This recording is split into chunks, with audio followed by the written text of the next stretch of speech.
Yes, sir. We're officially back at it. This is Boog Nice coming at you with the Soap Studio, the Dark Knight Trilogy, the Dark Knight Rises movie, Batman figure review. Let's do it. This ain't for no scalper. You a scalper? Then fuck out shit. This one's for them real collectors. That's army building and posing figures.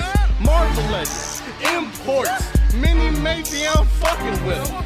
Hype beast, we know about you. Stay buying figs, don't know about you. And a quick side view, Batman 112 action figure, figure 004. There's a quick look at the opposite side, Soap Studio at the top, Dark Knight Trilogy in the middle, more the same at the bottom. And as a look at the back of the box, you can see the Dark Knight Trilogy logo again and the Gotham City skyline.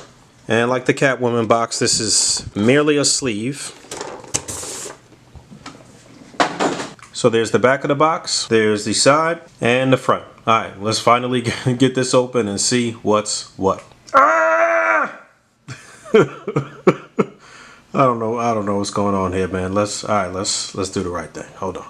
Alright, here we go. This is the first Batman, actually suited Batman from Soap Studio here, from the Dark Knight Trilogy, and more specifically, I guess, from the Dark Knight Rises movie. I think that's what's supposed to be going on here. I'm not sure how much his costume changed throughout the movies, but a lot of things going on here. Definitely have a few issues, a few gripes. There are some things that I'm thinking about for displaying purposes that will be good to kind of like salvage this figure, but overall, I gotta tell you right off the bat, I'm not really happy with just the figure out of the package. There's some issues that I have here. First and foremost, this is the head sculpt. I'm not even gonna hold you up. There is no other neutral face. There's only this particular face, which is kind of nuts to me. Although you can swap out the mask and do some things with that. We'll get into that obviously. But taking a closer look at the deco, the body. So just purely looking at the suit here, it actually looks pretty good. I mean, there are some really cool things that they did here as far as the textures and being able to kind of hide some of the parts, and it is still restrictive, but just looking at the suit, it looks okay. These shoulder pads are here with a little strap that kind of keeps them in place, but you know, they can be moved around when you want to put the arms up or what have you. This belt is a separate part. This part here with the little spikes on the gauntlet can rotate. In fact, I had to rotate these around for them to be in the proper direction so you can articulate them at the elbow. I'm not a fan of the boots and how the boot meets this particular part here, which actually rotates too. This is a common theme with them where you can actually see the peg down there. You know, that does not look good at all. This should all be one part where they still try to figure out how to have the proper ankle articulation. But in this area here and here, it starts to widen a little bit. It looks a little crazy. It almost looks like a Halloween costume on a guy, like a really, really good Halloween costume that's actually still kind of bad. I don't know. But again, the suit is very restrictive. The suit does not really allow for his arms to go up too far or even stay in any one particular position without stressing the suit. You know, you're not going to get the range. You're not even going to get it here at the legs. You can barely move the legs up because of how restricted the suit is, or out. Move them out too far, it will definitely tear the material there at the crotch. Just not good. Same thing here at the wrist too. So, you know, you can expose it and you can see that white peg under there, which is not good. I don't like that. Really difficult to get him in a vanilla stance that looks natural. This is the most natural pose I can get. His arms are not going to get any closer to the side of his body. And that's pretty much it. He is standing okay here, but you can still see some gappage down there at the base, at the ankle there. So, you know, that just doesn't look great. So I do really like the mixture of the mesh and these sort of rubber overlays here. This would be better if it was just more form-fitting and still allowed for more articulation. Again, I do really like the way this looks here. But anyway, out of the package, he comes with two hands that are open and kind of cupped. And there's a quick look at that wrist peg, super thin. You need to be really careful with that. And also the gauntlet can be removed, so I can actually pull the sleeve down a bit more. Maybe that will hide that little peg when you're articulating the hand or the wrist. But yeah, you can actually pull that off and then just slip it back on. He's got quite a few hands. I'm going to run through these pretty quickly, but he's got two that are open with the fingers slightly spread, and it was not easy to get these back onto that peg. Pain in the actually. He's got 2 fists, got 2 hands that are open and cupped with the pointer finger and thumb very close together. These could probably hold one of his other accessories, although these are probably better suited for that accessory I was thinking of, so I'll break that out now. He's packed in with 3 of these gold Batarangs that only have the like design on one side. If you look on the opposite side, it's just plain, you know, but on the front end there's some little lines, some little design lines. And these look okay. Huh? He's also packed in with 3 of these sort of spiky ball things. Pause. Now, I don't remember these from the movie. You guys let me know in the comments below. Were these like smoke bombs or something like that, or were they actually explosives? But I can't keep these damn hands on the peg, so there's that. There's a look at that. You can see a little red light or a red signal on it. I don't know what that's supposed to be. And his final set of hands are 2 with the trigger fingers extended for that 187. Actually, no, it's for his grappling gun. And you can see where that little bit of what should be flesh is kind of showing there, but it's really just the peg, and I hate that. But there he is with the grappling gun in hand, which looks good. You know, it's gold with the black trim and black on the handle. Almost looks like it has a double barrel or something like that. From what I can tell and remember, it looks pretty accurate to the movie. And for the record, I can't get any of these hands to stay on the pegs the way I want them to, but there he is kind of raising it up, and you can see his finger is in the trigger groove. The fingers are pliable. He's also packed in with this doohickey. I do not remember what this is. It was like, I don't know, a vice?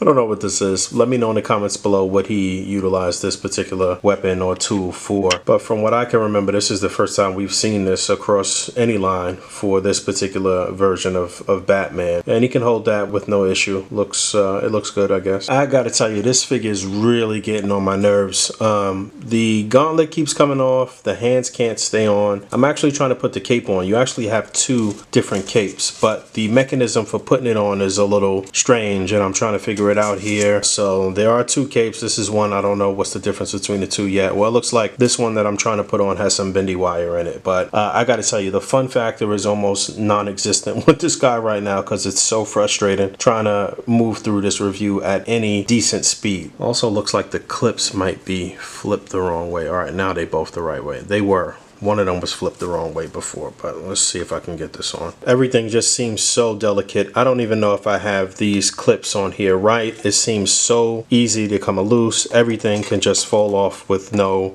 with no problem. But there is some bendy wire in this particular cape. The material here is extremely thin, but the bendy wire is down the left and right side on the seams. I don't know, man. Look at that. Everything's falling off.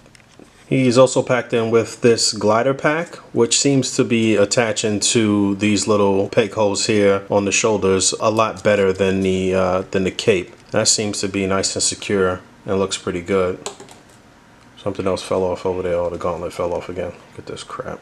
And it should be noted that the head and neck are 1 piece. Actually, it may be 2 pieces. Let me check. But that same sort of very thin peg, that's pretty much how all of the Soap Studio heads detach, is the head and neck in 1 piece. And let me just double check here. Yeah, you probably can heat and pop this here, but it's not really necessary. But as far as the articulation goes, the head and neck do move separately from each other. And maybe I was lying about the neutral face, because this is a little peg. The actual mouthpiece is a peg. You can take that out and put it back in. So maybe there is one more mouthpiece. Let me double check. Okay, so yeah, I kind of shitted on the the head sculpt to begin with. So that's not true. You do actually get a neutral mouth, and that does look like the mouth of Christian Bale a little bit. So did the open mouth, but I was just annoyed that there might have only been that open mouth, which looks kind of ridiculous. But this is better. This makes it a little better. And I was able to detach the head from the neck as well. So there's a nice ball peg there, a normal size ball peg there. He's also packed in with a cowl, just like a regular cowl. So what I've been thinking about from the very beginning is just utilizing this this body as a suit and like a encasement or something like that in the Batcave, because you're not going to really pose this guy up and get him in the best dynamic poses without being frustrated about parts falling off and not being able to do what you really want want to do and just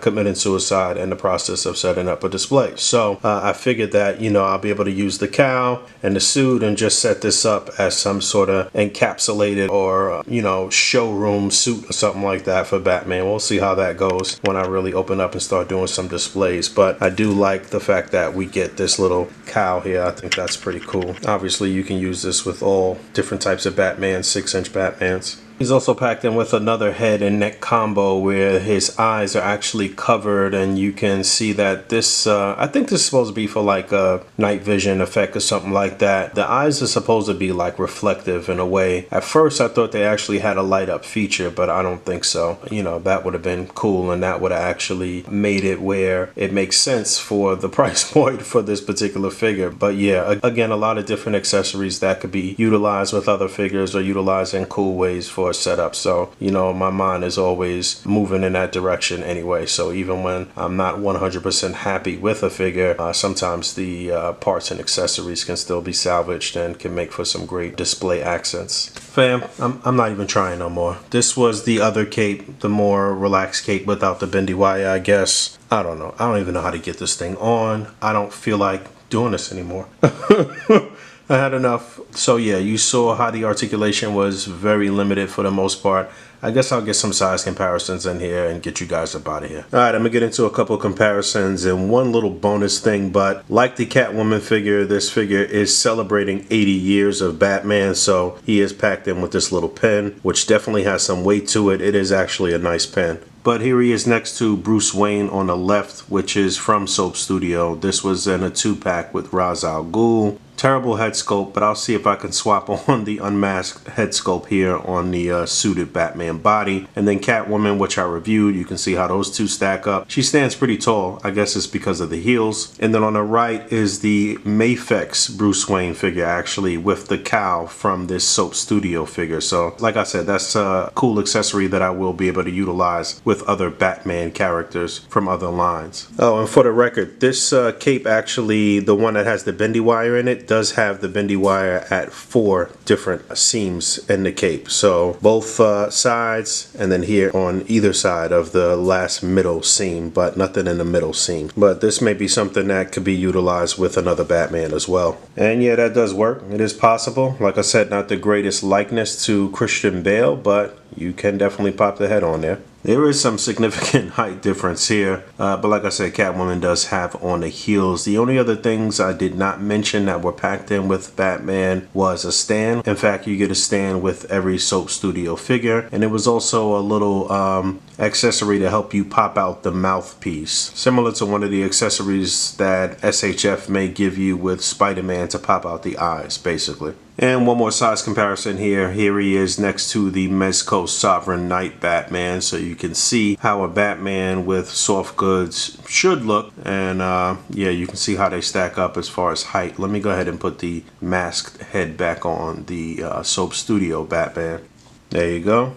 Alright, I'm getting up out of here. Not one I would recommend. I'm like highly disappointed with this figure overall. There are some things that are salvageable, like some of the accessories and what have you, and maybe I can utilize this cape. Honestly, if the Mezco Sovereign Knight Batman had a cape similar to this one that came with the Soap Studio Batman that had some bendy wire in it, then, you know, the Sovereign Knight would be very, very good. Similar to the Supreme Knight Batman, which had the interchangeable cape with the bendy wire. If Sovereign Knight had that ability or had that feature, it would really be good. But I'm talking about Sovereign Knight. This is the review for the Soap Studio, the Dark Knight Trilogy Batman. And yeah, man, I don't know. Not for this price point. There's a lack of articulation. I was really frustrated with trying to keep the hands on the pegs with those wrist guards on there, with the gauntlets on there, the lower legs, the feet. You know, it's just too many issues with this particular figure, and it's just unfortunate considering that this is their first actual suited Batman. But you know, they got to stick with it. They got to keep working through their issues, and hopefully over the next year or so they can continue to improve. Thanks for hanging out. As always, rate, comment, and subscribe. Hit the bell down there,